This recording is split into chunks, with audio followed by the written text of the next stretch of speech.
אם היקום היה בית ספר, וכדור הארץ היה כיתה, אז ישראל בוודאות הייתה ילדת הכפות של השכבה. ומדינות ערב הם הבריונים האלו שמציקים, וכשהמורה מסתובבת הם מתחילים לשקר. המורה הרב, ישראל מציקה לנו, והיא מה להטביע את החתול שלנו. וישראל ישר מתחילה להצטדק. וואי, הכי לא, אני הכי בעד שלום, ואני גם הולכת להפגנות למען בעלי חיים. אבל זה לא בדיוק עוזר לה. ושאר המדינות יודעות את האמת, אבל מעדיפות לתמוך בבריונים.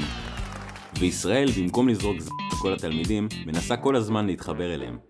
רצית לי כזה לבוא לערב סרט אצלי, קניתי מלא חטיפים, ואם תרצו אני אקנה עוד. בדיוק קבענו משהו, אבל את יכולה להביא לנו מחר את החטיפים. אוקיי, דברו איתי! יואו, איזה נידית. ואם זה לא מספיק, אז עכשיו מדינות ערב הכניסו את בן דוד שלהם לכיתה, שקצת הוזה.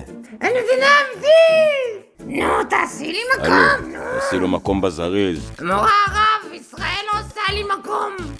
איך את לא מתביישת? אפרטהייד! אין לך לב! ישראל כל כך רוצה לצאת טוב ליד שאר המדינות, שהיא נכנעת ללחצים מסביבה.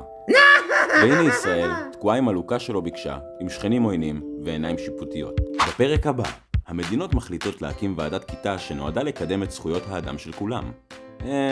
טוב, כמעט של כולם. תימן מנסה להראות שהוא אחד מהגדולים. תנו לי להיות חלק, גם אני אחזרי! והאם ישראל תעשה מייק אובר